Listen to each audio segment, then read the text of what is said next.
eu vou convidar os irmãos a abrirem comigo a palavra do Senhor em 2 Samuel.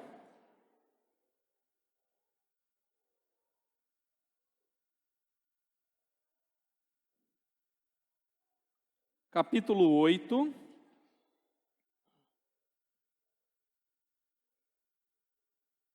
Hoje nós vamos ver quase todo o capítulo 8. Nós vamos ver até o versículo 14, tá?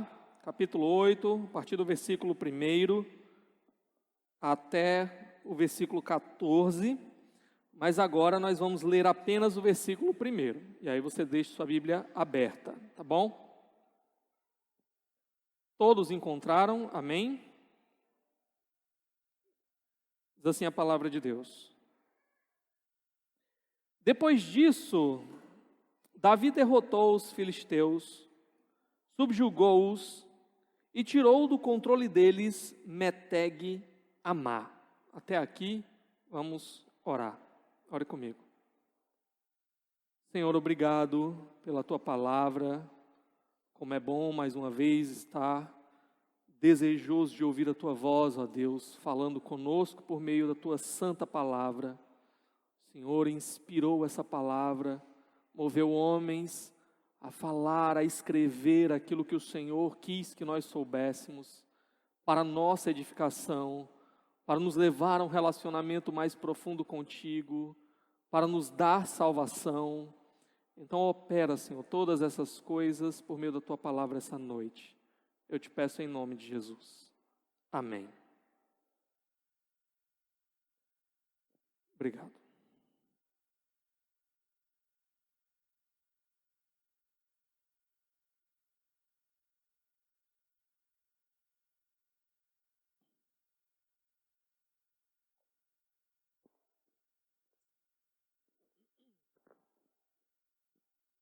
Meus irmãos, existe uma expressão chamada, na teologia, de concursos divino. Alguém já ouviu falar dessa expressão? Levanta a mão. Concursos divino. Alguém? Bom, então é novidade, né? O que é esse negócio de concursos divino? Primeiramente, não é um concurso para ser Deus, né? Vou fazer uma prova aqui nesse concurso divino, para ver se eu viro divino, né? É uma expressão latina, essa expressão aí do concursos, tá? Que ela fala da providência de Deus e de como Deus ele opera através das pessoas, por trás das pessoas, nas circunstâncias, a fim de que ele possa cumprir a sua vontade, ao mesmo tempo em que as pessoas elas operam também. Então tem esses concursos, elas operam também sem que a sua vontade seja anulada. Então, Efésios capítulo 1, verso 11, diz que Deus ele faz todas as coisas segundo o conselho da sua vontade.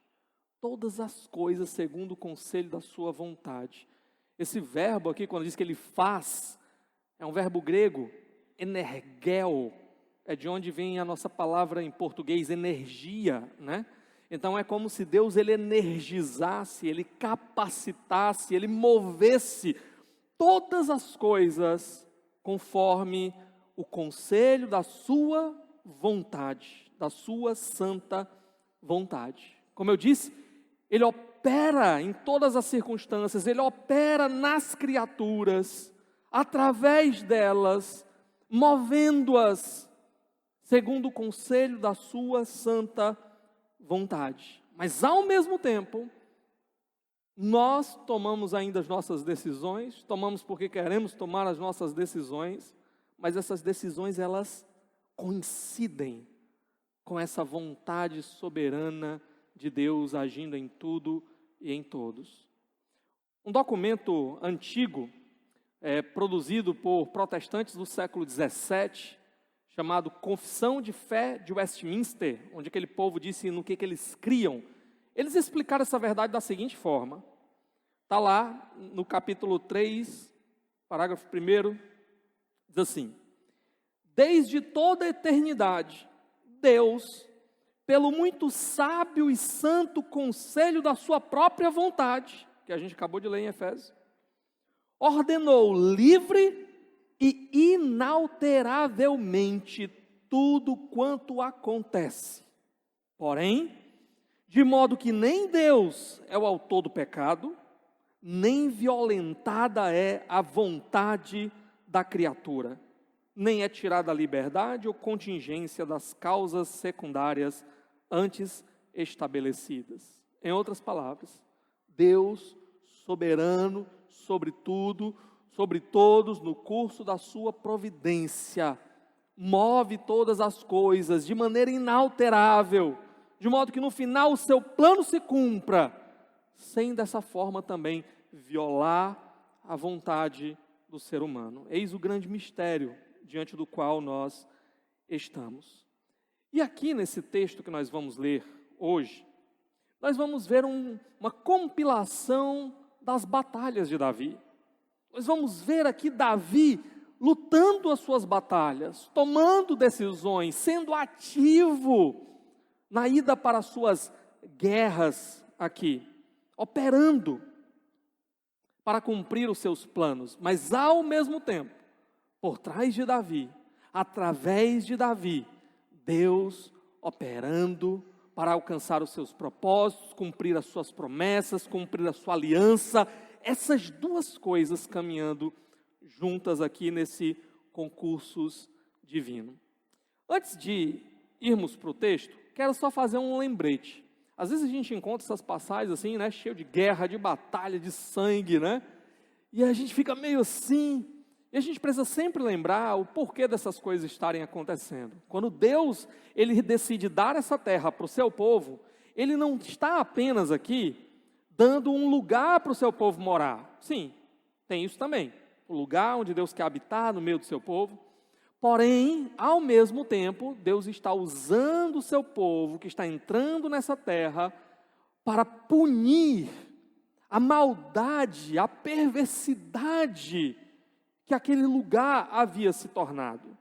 É interessante que lá em Gênesis capítulo 15, verso 16, Deus ele prometeu a terra para Abraão e ele disse, mas vocês não vão entrar agora.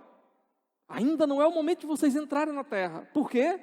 Ele diz, porque não se encheu ainda a medida de iniquidade daquele povo.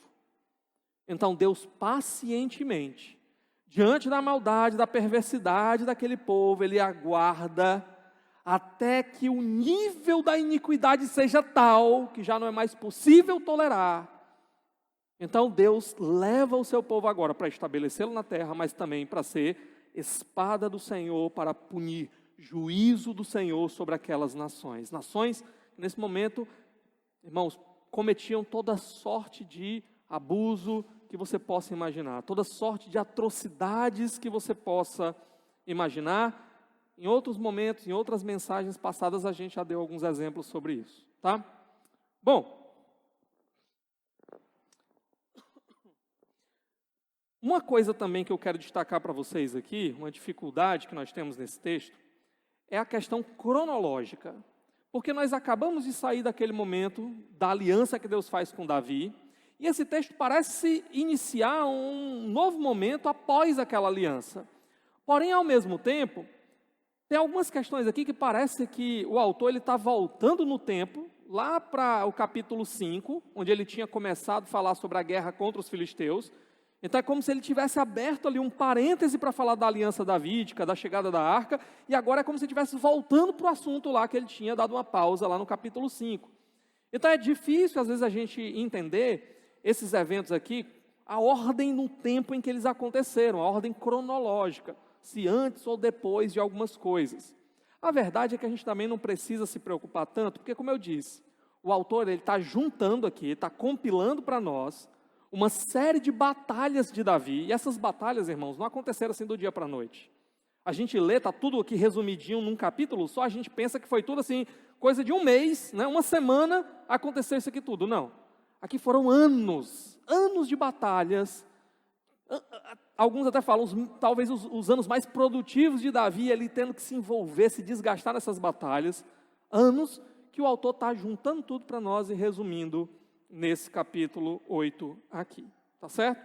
Então, o que nós vamos ver, basicamente, é um resumo dessas várias batalhas, desses vários anos de batalhas de Davi, onde Davi estava agindo, Davi estava batalhando, mas ao mesmo tempo Deus estava agindo também, certo?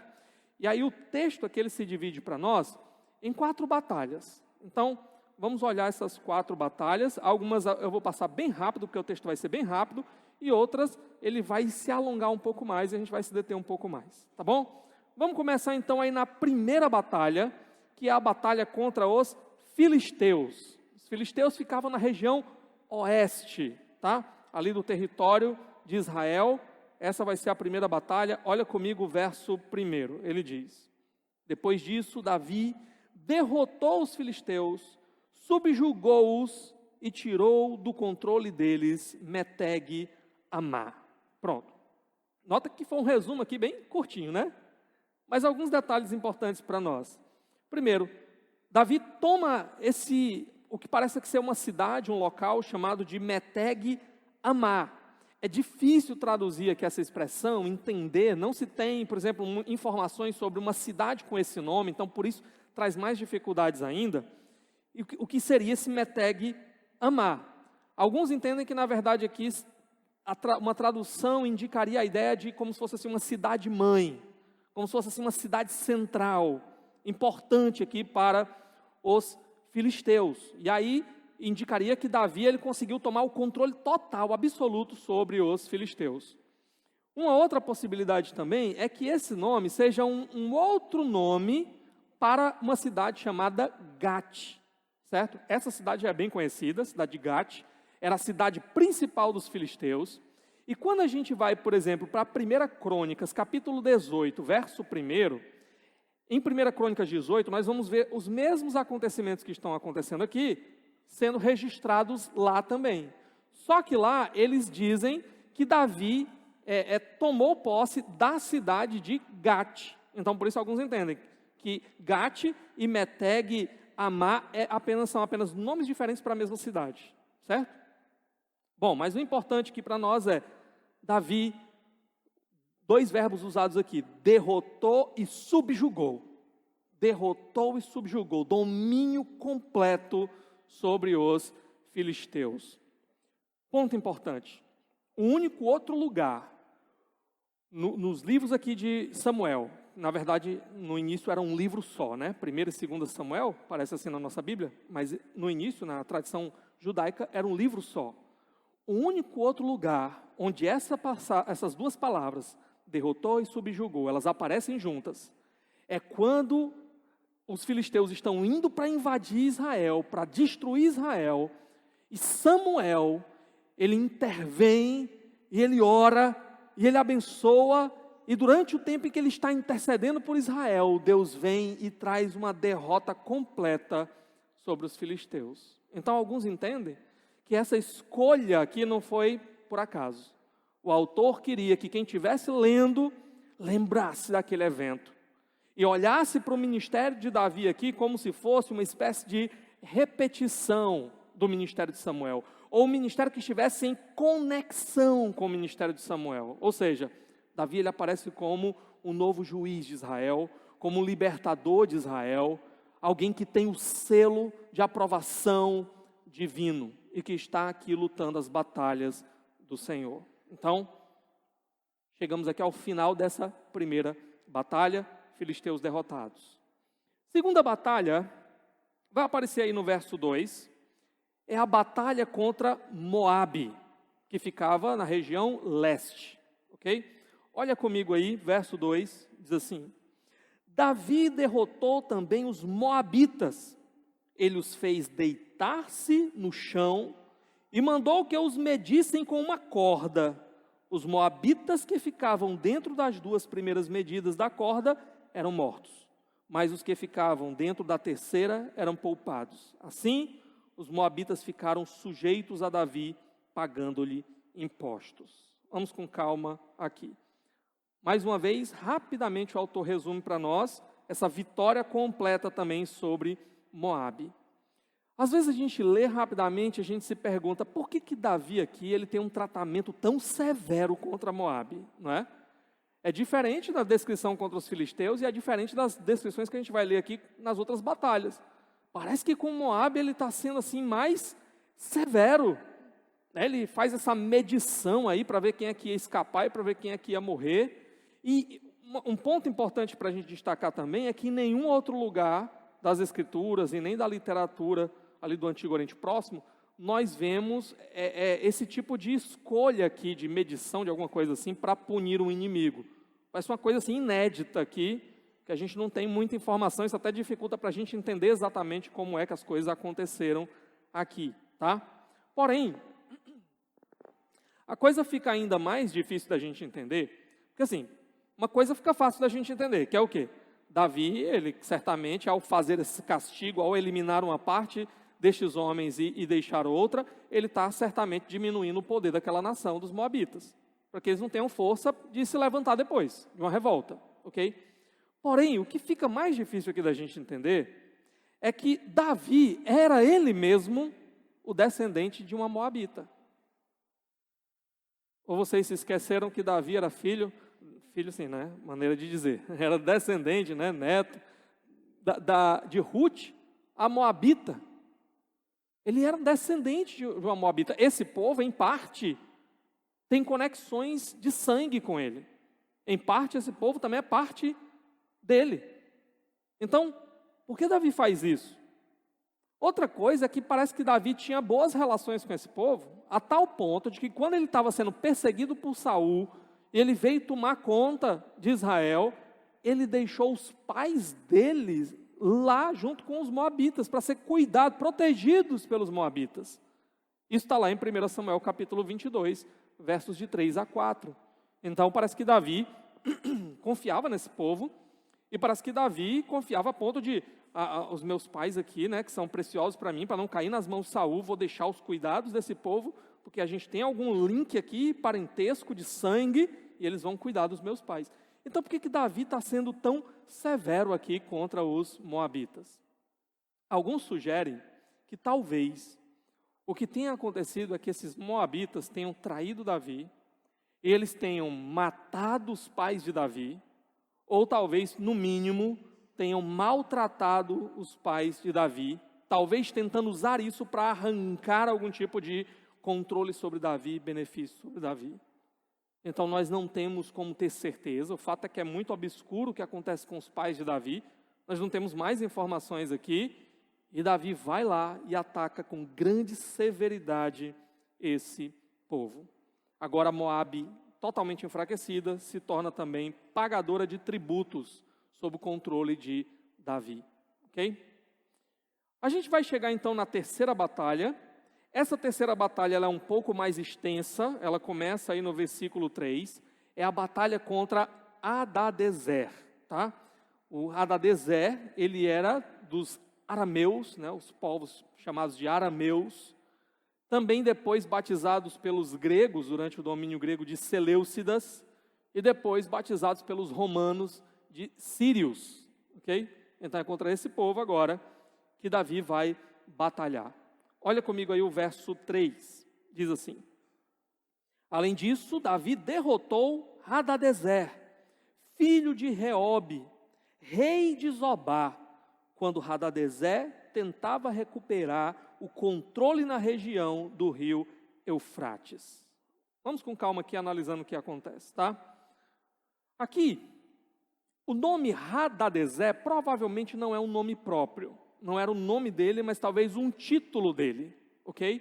Como rei desse povo, ele era também naquela cultura um representante de alguma divindade local ali que seria adorada, a divindade a qual ele representaria, a divindade que estaria dando poder para ele e guardando ele para que ele pudesse conduzir aquele povo, ter vitórias, etc. Qual era essa divindade? Haddad, ok? Então por isso Hadadezer vem de Haddad. Então aqui você já nota como esse homem ele era um homem cruel, né? Gostava de aumentar os impostos, cobrar dinheiro aqui das blusinhas da Shein, né? Não é, calma, era outro Haddad aqui, tá? Calma. Bom, o que mais? Haddad significa Baal, ok? E Hadadezer significava Baal ajuda. Isso mostra onde é que ele estava botando a confiança dele. Baal ajuda. Era Baal que ele representava, era Baal que lhe daria força, era Baal que lhe daria poder, que lhe daria as vitórias. Esse é Hadadezer. Davi, ele parece ter aqui aproveitado o momento em que Hadadezer, ele se dirige até a região aí do rio Eufrates, provavelmente uma região que ele estava ali em disputa, querendo o controle daquela região. Davi aproveita para vir ao encontro dele e tomar esse território e trazer vitória completa contra Hadadezer.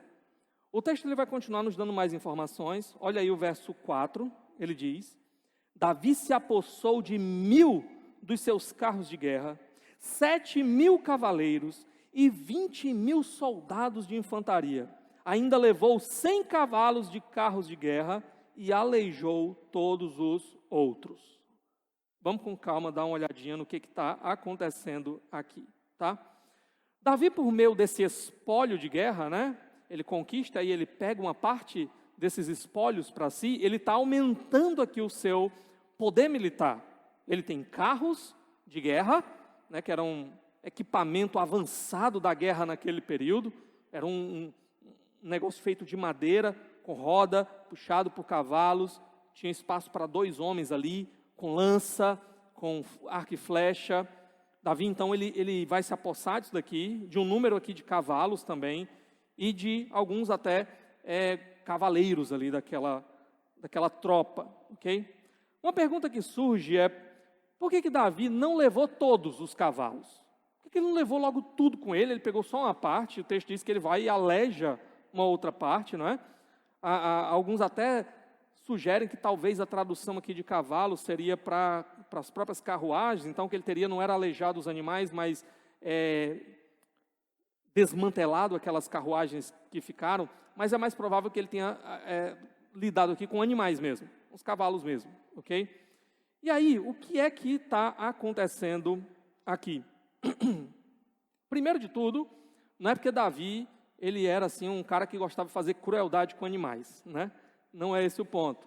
Davi aqui, irmãos, ele não podia levar todos os cavalos, a gente vai já entender por quê, tá? Ele também não podia deixar aqueles cavalos ali, porque os inimigos iam usar aqueles cavalos para aumentar o seu poder e revidar contra Davi. Então a única maneira de Davi não ter que matar todos os cavalos, não podendo levar aqueles cavalos, deixá-los para trás para que eles ainda de alguma forma fossem cuidados, mas sem que aquilo ali servisse como uma ameaça contra ele, era, portanto, fazendo um corte no tendão do cavalo, a fim de que ele não tivesse mais a força necessária para ser usado como animal de guerra.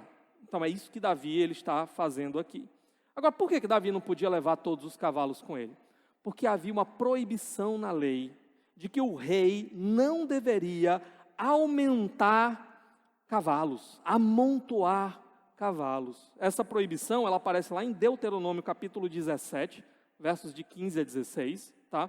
Então Davi aqui, ele sabendo disso, isso mostra como Davi ele estava atento aos seus deveres como rei, deveres segundo a vontade de Deus. Deus disse que o rei, no próprio capítulo 17 de Deuteronômio, tinha que ter a lei do Senhor, tinha que ler a lei do Senhor e tinha que aplicar a lei do Senhor, viver de acordo com a lei do Senhor. Então Davi aqui, ele está consciente disso. Ele não leva todos esses cavalos, apenas uma parte que não seria suficiente para quebrar esse mandamento aqui, tá? Aí um ponto importante de destacar também é que por que essa lei proibia o rei de aumentar os seus cavalos? Por quê? Pelo mesmo motivo que o rei Davi, ele pecou ao fazer um censo. Vocês lembram dessa situação em que Davi, ainda vai aparecer mais para frente, em que Davi ele vai fazer um censo. O que é esse censo? Ele vai contar quantos homens havia em Israel. E isso é considerado um pecado contra o Senhor. Por quê? Por causa da motivação. Por que Davi ele queria saber quantos homens tinha em Israel? Porque ele queria saber qual era o tamanho da sua força militar. Ele queria saber quantos soldados ele podia contar. Com quantos soldados ele podia entrar numa batalha. A gente leu hoje aqui o Salmo 33, versos de 16 a 17, mas o Salmo 20, verso 7, diz a mesma verdade do Salmo 33. É um salmo bem conhecido, né? Uns confiam em carros, outros em cavalos, mas nós confiamos no nome do nosso Deus. O rei de Israel não deveria lutar com armas meramente carnais. A confiança dele para ir numa batalha não deveria ser qual era o tamanho da força militar que ele tinha. O tamanho do exército, o tamanho dos quantos carros de guerra, quantos cavalos ele tinha, com quanto disso ele podia usar para passar por cima dos seus inimigos. A confiança dele deveria estar no Senhor. É por isso que ele tinha que primeiro consultar o Senhor. Eu devo entrar nessa batalha ou não, Senhor? É a tua vontade, Senhor?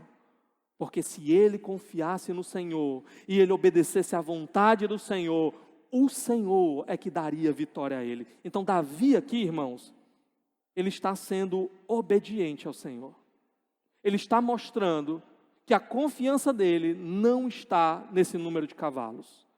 Talvez fosse uma tentação para ele. Poxa, quantos cavalos de guerra ali? Ele poderia levar e aumentar o seu exército, mas ele prefere confiar no Senhor, obedecer à lei do Senhor. E ele pega apenas aquilo que não violaria a lei do Senhor. Aqui Davi, ele já começa a nos ensinar uma coisa muito importante.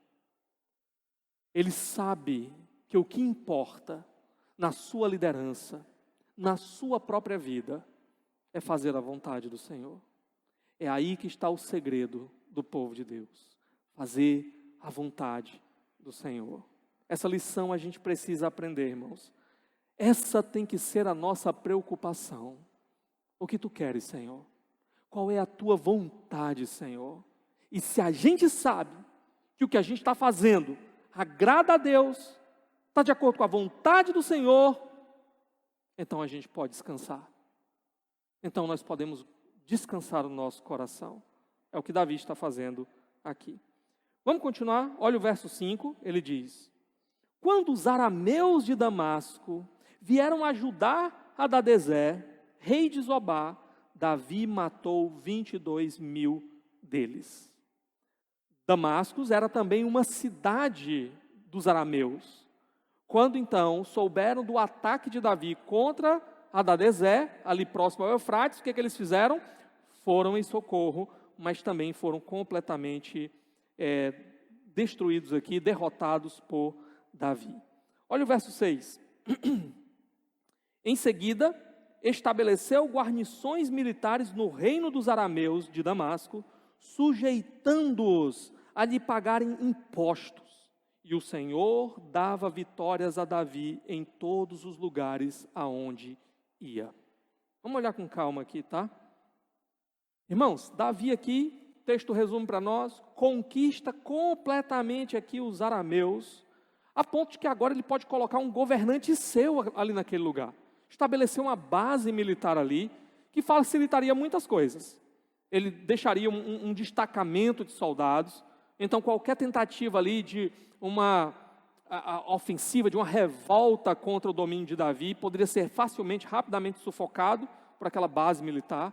Também seria uma base a partir da qual o governador poderia fazer valer qual era a vontade de Davi, os decretos do rei, e podia também recolher os impostos. Então, nota, os arameus ficaram totalmente debaixo do domínio de Davi, a ponto de serem governados agora por um governante enviado por Davi, certo? Ok, o que mais? O texto, eu falei para vocês, nos mostrou o nome daquele governante arameu, Hadadezer. E eu falei para vocês o significado daquele nome. Hadad, ajuda. Baal, ajuda. Só que o texto, ele termina dizendo para nós aqui qual era o segredo da vitória de Davi. Como é que o texto falou aí no finalzinho do verso 6? E o Senhor dava vitórias a Davi em todos os lugares aonde ia. Olha os concursos aqui acontecendo. Davi era ativo. Ele partiu para as batalhas, ele tomou essas decisões, ele lutou essas guerras. Mas quem é que estava agindo para dar a vitória a Davi? O Senhor. O Senhor. Isso mostra também para nós onde é que estava aqui, meus irmãos, o verdadeiro ajudador que o homem precisa. Baal não pôde ajudar Hadadezer, mas o Senhor, Yahvé, o Deus de Davi, esse dava a Davi vitórias por onde quer que ele passasse. As vitórias de Davi, embora envolvam todo o esforço de Davi, o texto está deixando claro para nós, elas não são frutos da própria força e capacidade de Davi. Elas são resultados da ação, da intervenção de Deus por trás de Davi, através de Davi, nas circunstâncias de Davi. É Deus que dá essas vitórias. A pergunta para nós é, onde é que nós estamos colocando a nossa confiança? Eu tenho certeza que nenhum aqui está orando, confiando que Baal é que vai ajudar, não é? Mas às vezes nós colocamos a nossa confiança no lugar errado. Pode não ser em Baal, mas às vezes a gente está esperando ajuda para resolver a nossa vida, resolver as nossas questões, e a gente está colocando essa ajuda nos braços de amigos. Eu tenho aquele amigo, com certeza, ele vai abrir uma porta para mim, ele vai me ajudar. Às vezes nós colocamos a nossa confiança nas mãos de familiares. Enquanto eu tiver o meu pai, enquanto eu tiver a minha mãe, enquanto eu tiver aquele parente que gosta tanto de mim, eu sei que eu vou estar ali protegido, eu sei que eu vou poder confiar, eu sei que eu vou poder descansar. Às vezes a gente coloca a confiança, a nossa esperança em nós mesmos. Sabe aquelas pessoas assim? Eu não dependo de ninguém, né?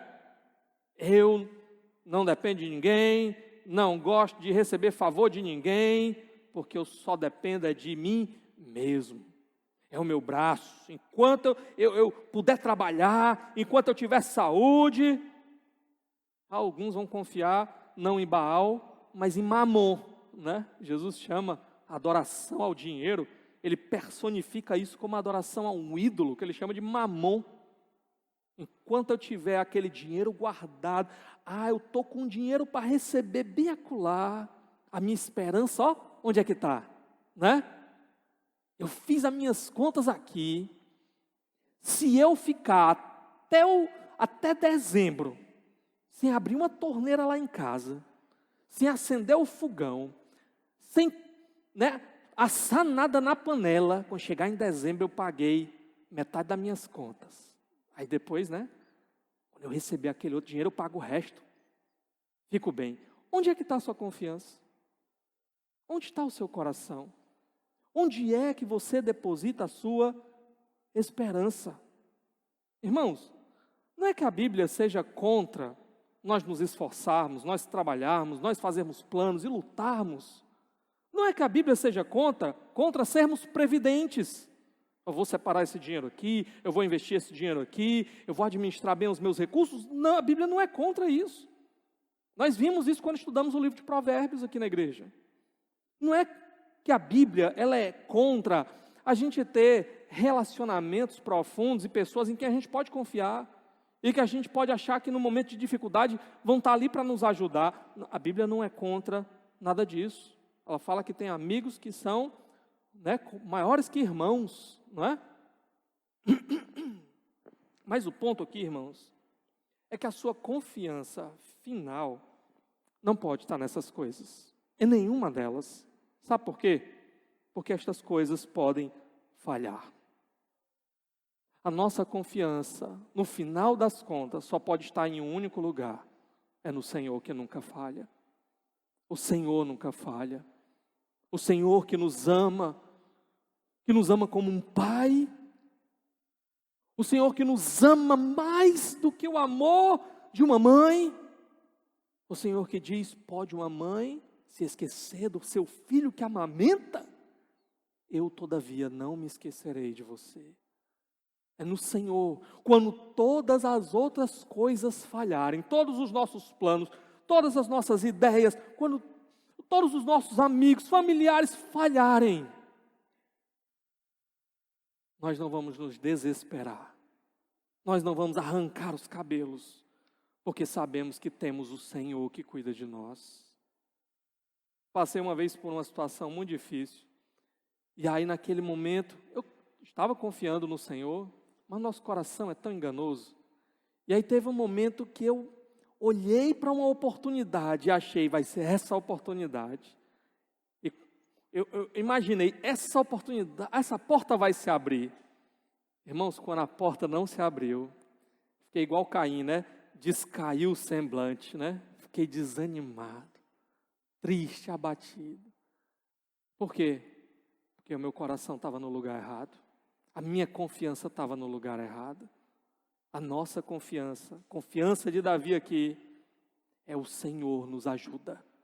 O Senhor ajuda. Nenhum outro falso Deus, o Senhor. Eu falei para vocês aqui também que Davi, embora tenha confiança no Senhor, saiba que o Senhor está do lado dele, que o Senhor o abençoa, foi o Senhor que o colocou naquele lugar, que o Senhor o ajudará. Ainda assim, Davi não fica simplesmente deitado eternamente em berço esplêndido, esperando que as coisas aconteçam, não é? Ele se organiza, ele vai para a batalha, ele luta, ele se esforça, soa a camisa, derrama sangue. Davi, ele está aqui agindo nesse concurso. Deus está operando, ele sabe disso.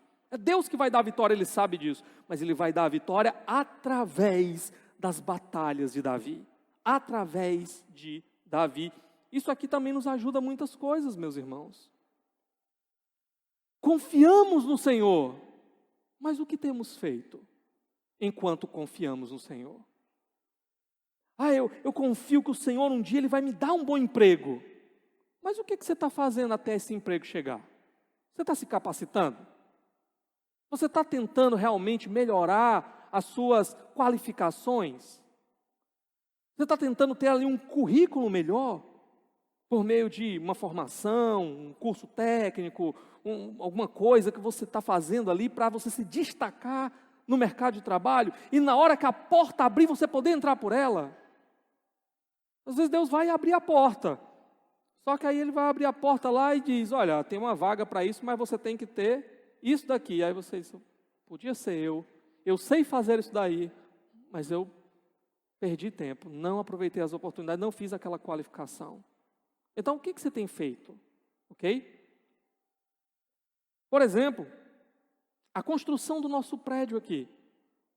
Sempre confiei que Deus ele ia nos dar um lugar para o povo dele adorar. O maior interessado na obra de Deus é o dono dela, o próprio Deus.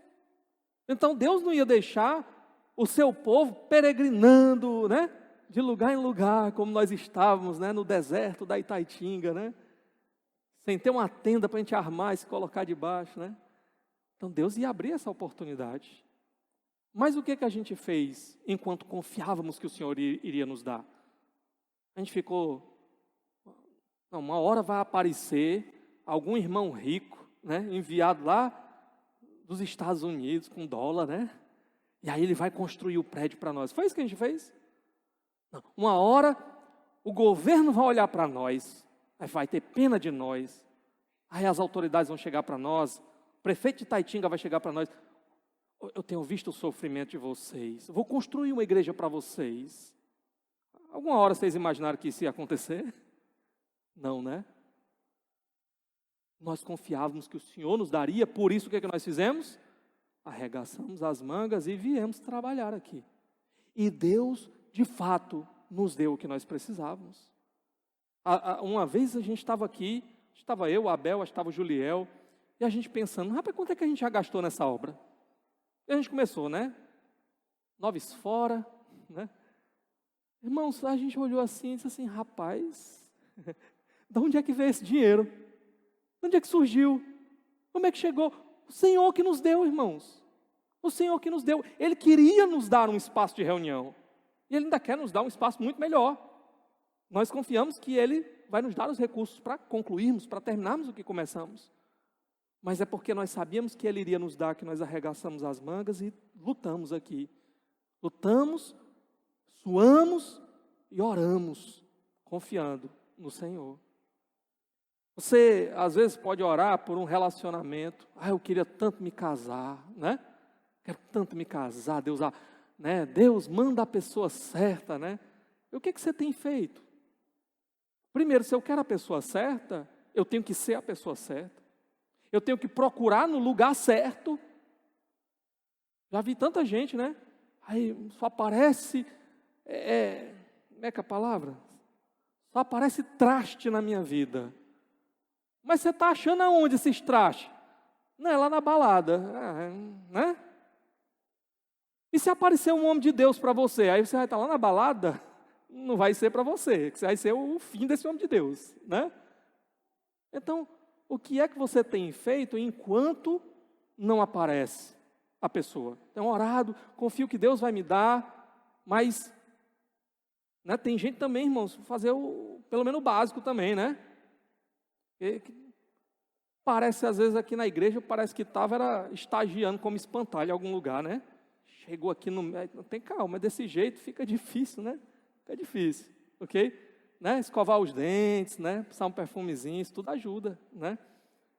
Mas também procurar ser a pessoa certa, agir, né? Confiando que Deus no momento certo vai dar a pessoa certa. Inclusive, aqui na igreja mesmo a gente tem uns pretendentes por aí, viu? O irmão Luciano está ali, fazendo logo propaganda, irmão Luciano, homem de Deus, diz que está aberto, esperando a varoa dele. Então, interessadas, pode me procurar depois do culto, tá certo? Que aí eu vou sondando, né? Não vou entregar seu nome, eu só digo assim, chega para mim e diga só assim, pastor, irmão Luciano é um bom partido, eu captei a vossa mensagem, tá bom? Aí eu pergunto para ele, irmão Luciano, pai, o que você acha? Tem irmã solteira assim e tal, né? Mulher de Deus, o que você acha? Ele diz, rapaz, ali eu acho que seria um bom partido também. Aí pronto, o resto eu faço a ponte, tá bom? Mas só precisa a gente saber, né? Mas voltando aqui, ok? Então, Deus vai agir, e Ele vai agir em nós, através de nós, e nós precisamos também agir, ok? Volta aí para o verso 7 e para o verso 8, olha o que o texto diz. Davi também levou para Jerusalém os escudos de ouro usados pelos oficiais de Hadadezer, de Tebá e Berotai, cidades que pertenciam a Hadadezer. O rei Davi levou grande quantidade de bronze. Então Davi pegou o ouro, pegou o bronze. Esses escudos de ouro também é outra coisa às vezes difícil de traduzir. Alguns acham que não seriam necessariamente escudos, mas uma caixa de ouro onde eram colocados os arcos. Mas o fato é que eles não eram apenas objetos militares. Os caras não iam, se for escudo de ouro mesmo, eles não iam com esse escudo de ouro para a batalha, ok? Eram objetos considerados quase como se fossem sagrados, eram objetos aqui cerimoniais. Então, muitas vezes, esses objetos eles poderiam simbolizar a proteção de uma divindade, a operação de uma divindade. Às vezes ficava dentro do próprio templo da divindade, tá? Então, quando Davi ele pega tudo isso daqui, Davi ele tem um propósito. Nós vamos ver que ele não pega esse ouro e esse bronze para si mesmo. Daqui a pouquinho vai mostrar aqui para nós que Davi ele vai dedicar isso ao Senhor. Inclusive, Davi ele não vai ser aquele que vai construir o templo, mas ele vai dedicar muitos recursos ao Senhor, a ponto de quando chegar a hora de construir o templo, tem recursos lá para Salomão construir. Davi estava preocupado com isso, não é? E Davi aqui, parece que ele pega esses escudos como se fosse assim um troféu da batalha do Senhor, onde ele vai guardar às vezes dentro do tesouro do templo para mostrar, olha aqui, nosso Deus, Ele nos deu vitória. Esses escudos de Baal, por exemplo, não eram suficientes para proteger os adoradores de Baal. Outra coisa que interessante, olha os versos de 9 a 10, vai aparecer mais uma figura aqui, Tou, diz assim, quando Tou, rei de Amate, soube que Davi tinha derrotado todo o exército de Hadadezer, enviou seu filho Jorão ao rei Davi para saudá-lo e parabenizá-lo por sua vitória na batalha contra Hadadezer, que tinha estado em guerra contra Tou. E com Jorão mandou todo tipo de utensílios de prata, de ouro e de bronze. Esse Tou,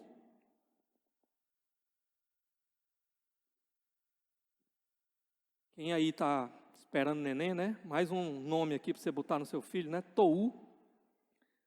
Tou aqui, ele estava sob ataque prolongado de Hadadezer. Hadadezer estava tentando conquistar aquele território, estava ali com um peso a ponto de esmagar a resistência de Tou, conquistar completamente Tou. E aqui ele parece enxergar Davi como uma espécie de salvador. Ele manda o filho aqui para fazer quase como com uma aliança, que se colocar debaixo da autoridade de Davi, reconhecer a autoridade de Davi como servo de Davi, leva presentes para Davi, não é? E aqui, irmãos, porque ele reconhece que Davi chegou na hora certa como um salvador que o livrou das mãos de Hadadezer. É interessante, o nome do filho aqui, né, Jorão, ele vai ter uma importância para nós. Guarda esse nome aí, Jorão, daqui a pouco eu vou dizer para vocês. Mas você imagina a situação dessa família aqui. Imagina a situação desse rei aqui de Tou e de Jorão. Esses homens aqui já exaustos, com muitas baixas no seu exército. Esses homens aqui à beira de uma derrota total, à beira de serem capturados, mortos, terem suas famílias ali violentadas, perderem tudo.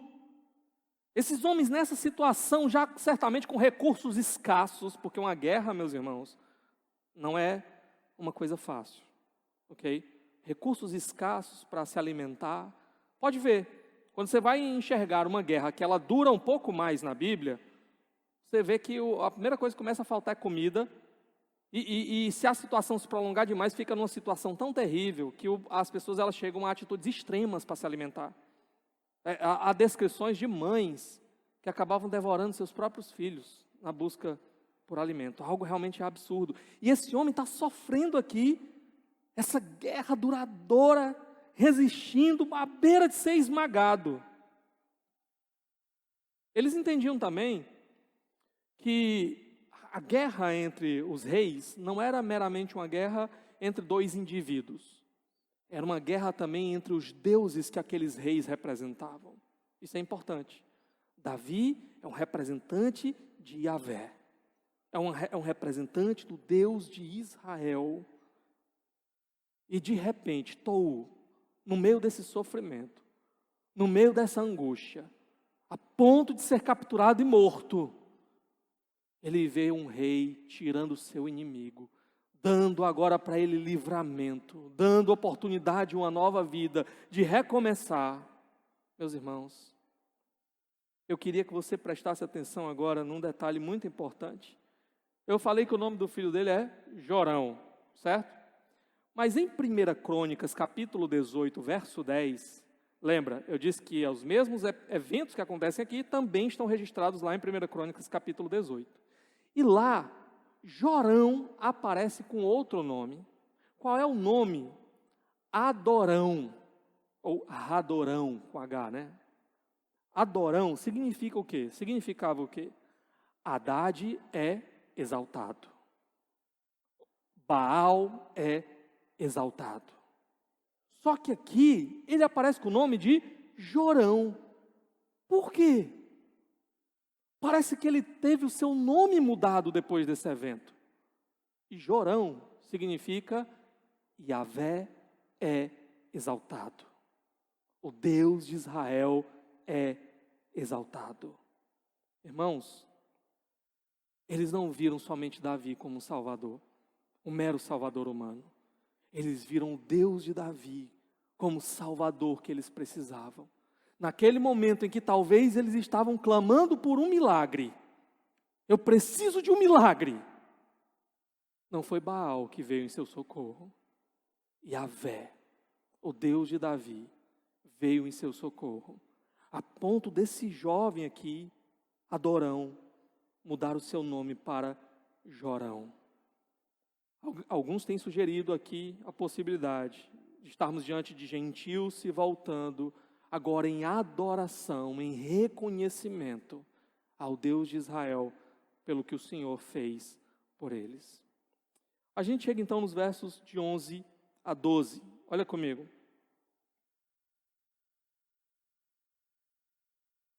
O rei Davi consagrou esses utensílios ao Senhor, como fizera com a prata e com o ouro tomados de todas as nações que havia subjugado: Edom e Moabe, os amonitas e os filisteus e Amaleque. Também consagrou os bens tomados de Hadadezer, filho de Reobe, rei de Zobá. Como eu disse para vocês, Davi, ele não colocou esses tesouros no tesouro do rei. Ele colocou esses tesouros no tesouro do Senhor, que era administrado pelos sacerdotes do Senhor para a obra do Senhor. Isso mostra onde estava o coração de Davi. Isso mostra como o intuito de Davi não era apenas acumular riquezas para si. Ele queria honrar o Senhor. Ele reconhecia o papel decisivo do Senhor na sua vida. Nós vamos ver, irmãos, que, como eu já falei, embora Davi não tenha construído o templo, nós vamos ver que ele vai gastar boa parte da sua vida organizando tudo para que o templo fosse construído. Organizando, inclusive, as finanças, mas organizando também a liturgia. É Davi que vai organizar quem vai servir aonde lá no templo, por exemplo. Davi tinha isso no coração. Eu quero construir uma casa para Deus, um lugar onde Deus possa ser honrado e adorado aqui no nosso meio. Mas Deus disse para Davi: não vai ser você, Davi. Isso não impediu de Davi de se envolver nesse projeto, mesmo que ele não pudesse estar lá. Alguém já disse, irmãos, sabe? Às vezes nós podemos ter um desejo no nosso coração, um desejo colocado pelo Senhor, de nos doarmos na obra de Deus, mas não ser exatamente da maneira como Deus quer nos usar na obra de Deus. E o que nós vamos fazer com esse desejo? Nós vamos simplesmente então cruzar os braços e não fazer nada? O exemplo que alguém deu uma vez foi o seguinte: imagina que de repente você começa a sentir um desejo ardente de fazer missões lá num outro lugar, lá num outro país, lá num lugar distante. Deus está colocando no meu coração, eu vou lá para Cabo Verde, vou ajudar o pastor Jorge lá, né? Você pode colocar isso no seu coração, ok? Só que à medida que você então começa a se preparar, primeiro, né? O que você faz com esse desejo? Como eu falei, o concurso divino, ele nos mostra que Deus é que vai agir, Deus que vai operar, Deus vai abrir as portas, Deus vai dar as oportunidades conforme a vontade dEle, a providência dEle vai agir. E se for a vontade dEle, Ele vai guiar tudo para esse propósito. Mas e até lá? A gente fica só de braços cruzados? Não. A gente tem que começar a ser ativo. Se eu estou sentindo de Deus que Ele está me chamando para servir lá em Cabo Verde, o mínimo que eu posso fazer é aprender a língua daquele povo, os costumes daquele povo, para se Deus quiser me levar para lá, eu estar pronto para servir o Senhor. Deus está me chamando para ser missionário lá. Comece pelo menos a estudar a língua daquele lugar para onde você vai ser missionário. Mas e depois? Eu me preparei, eu estudei, eu analisei tudo para ir fazer missões ali, mas Deus deixou muito claro para mim: você não vai. Não é você quem vai. E agora? Não tem mais nada que eu possa fazer? Acabou? Use tudo isso que você preparou para investir na vida de alguém que possa ir no seu lugar. Às vezes Deus vai colocar esse coração, esse ardor no coração, e você não vai. Mas você pode orar por quem está lá, você pode orar por quem vai, você pode doar, contribuir, você pode usar o conhecimento que agora você tem de preparação para capacitar outros que estejam desejosos aí. Irmãos, nós podemos fazer muitas coisas na obra do Senhor, mesmo quando a gente recebe um não de Deus. Sabe, durante o nosso tempo de construção aqui, alguns irmãos não podiam estar presentes aqui, não podiam servir aqui. porque estavam trabalhando, porque estavam doentes, não tinham saúde para isso. E o que alguns desses irmãos faziam? Eu não posso, mas eu quero ajudar, eu quero contribuir, o que eu vou fazer? Já que eu não posso, alguns chegaram a até pagar para que uma pessoa viesse trabalhar no lugar. Isso é o quê? Um coração, irmão, que quer de fato servir na obra do Senhor. Esse era o coração de Davi aqui. Bom, a gente chega então na quarta e última batalha, também vai ser uma batalha bem resumida, versos de 13 a 14. Olha aí, vai ser a batalha contra Edom, que ficava no sul, tá? Ele diz: Davi ficou ainda mais famoso ao retornar da batalha em que matou 18.000 edomitas no Vale do Sal. Ele estabeleceu guarnições militares por todo o território de Edom, sujeitando todos os edomitas. O Senhor dava vitórias a Davi em todos os lugares aonde ia. Pronto. Davi derrota Edom. Davi estabelece ali bases militares também, como ele fez em outro lugar. E alguns pontos interessantes aqui, tá? Como eu disse para vocês, o que nós temos no capítulo 8 é um resumo de vários anos da vida de Davi. Alguns desses eventos podem ter acontecido depois da aliança que Deus fez com Davi. Outros eventos podem ter acontecido antes da aliança que Deus fez com Davi. Mas o que parece, quando o autor aqui no capítulo 8, ele organiza todos eles, do jeito como ele faz, é que ele nos está dando aqui uma ideia, um vislumbre de como Deus já estava agindo para cumprir todas as promessas que ele tinha para Davi, para cumprir toda a aliança que ele tinha para Davi. Por exemplo, Deus havia prometido uma terra para Israel. Eu vou dar uma terra onde meu povo não será desarraigado dela. E aqui, irmãos, Deus tinha prometido que ia proteger o seu povo nessa terra. E aqui o que está acontecendo? Davi está aumentando o território de Israel e derrotando os inimigos, garantindo assim proteção para o povo de Israel. Vocês perceberam que cada um dos inimigos que foi descrito aqui estava num dos pontos cardeais? Norte, sul, leste e oeste? Cada um. O que o autor está dizendo para nós aqui? Que o território de Davi, o reino de Davi estava se expandindo por todos os lados, em todas as direções. Deus estava consolidando, dando aquela terra para o povo de Israel, cumprindo a sua promessa a Davi. É interessante que Deus tinha feito essa promessa há muito tempo. Ele tinha prometido para Abraão, quando Davi nem sonhava em existir, né?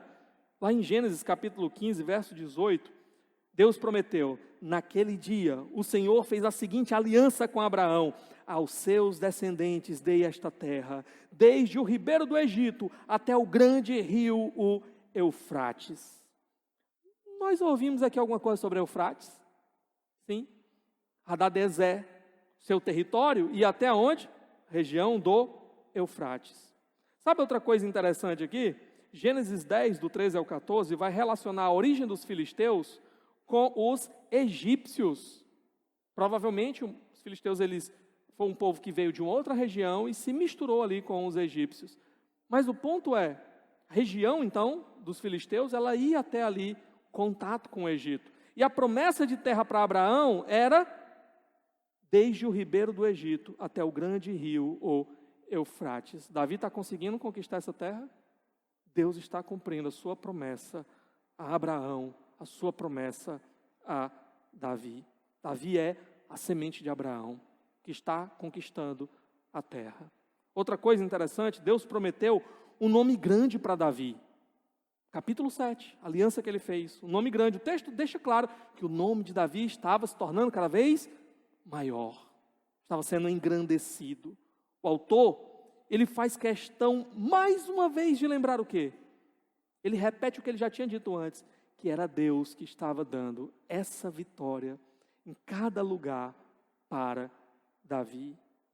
Meus irmãos, mais uma vez, Deus fez promessas e Davi não ficou só de braços cruzados. Davi trabalhou duro. Davi lutou cada batalha com o suor que ele podia. E Deus foi aquele que deu a vitória para Davi.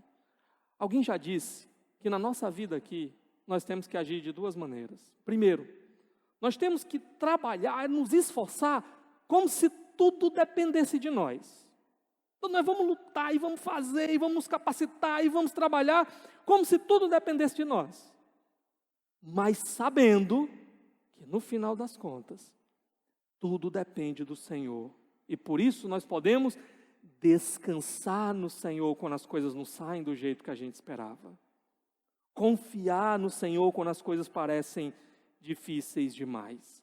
E no final, em cada conquista, entregar toda a glória ao Senhor, porque é Ele que faz. O que a gente pode aprender com tudo isso daqui? Eu quero destacar só duas coisas rápidas aqui para nós, tá? Primeiro, eu disse hoje, guerras não são bonitas. Vimos várias batalhas, várias guerras aqui, irmãos, mas guerras não são bonitas. Quantas pessoas no ambiente de guerra saíram completamente traumatizados? Quantas pessoas perderam suas vidas? Quantas pessoas nunca mais se recuperaram por situações de guerra? Guerras não são bonitas. Certamente, guerras elas causam temores profundos, angústias. Quantas vezes a gente viu Davi angustiado? Quando Saul o perseguia, quando estava quase caindo nas mãos dos seus inimigos. O risco é muito alto, meus irmãos. Não apenas perder o trono, perder familiares, perder a vida.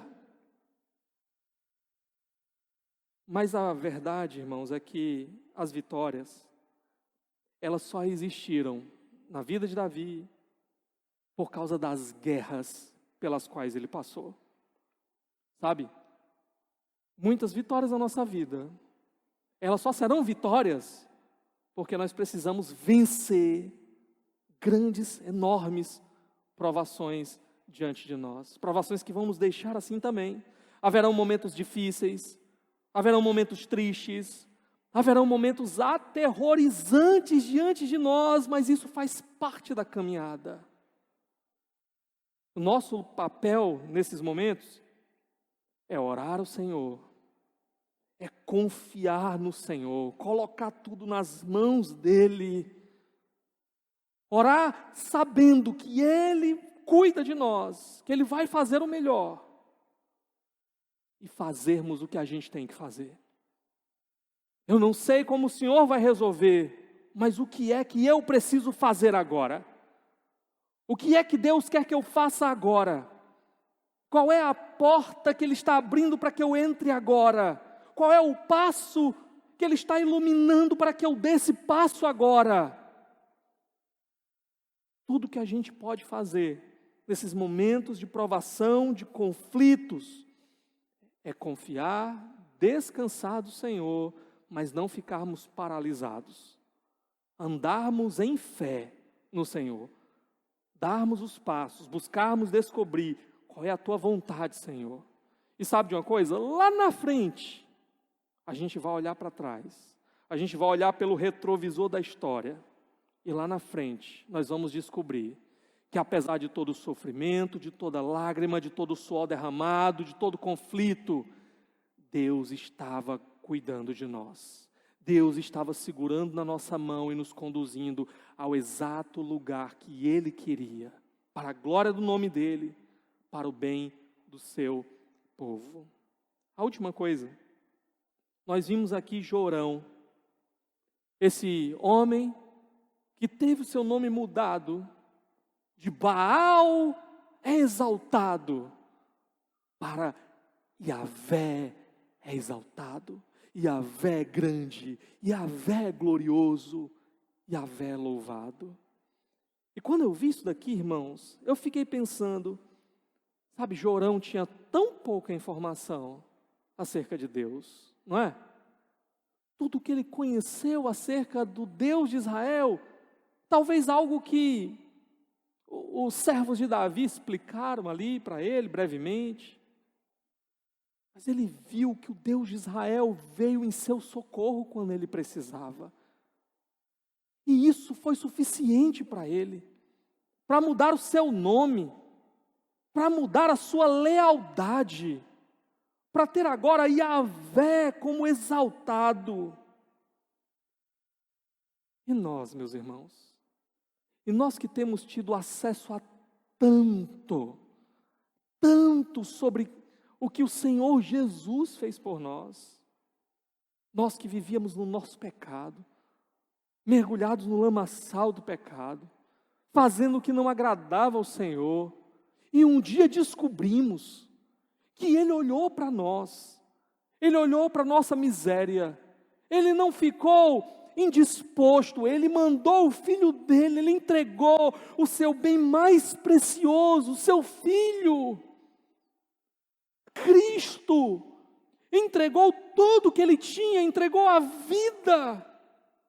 Ele foi para uma cruz que era minha, pelos pecados que eu cometi, enquanto eu o desonrava, enquanto eu blasfemava contra o Senhor, com minhas palavras, com as minhas atitudes, enquanto eu virava as costas, Cristo estava numa cruz, derramando sangue precioso, para me salvar, para me ter com Ele, por amor, apesar de tudo que eu sou, de tudo que eu fiz, pensei, desejei, Ele olhou para mim com seu olhar de amor, e Ele deu a vida, deu tudo por mim.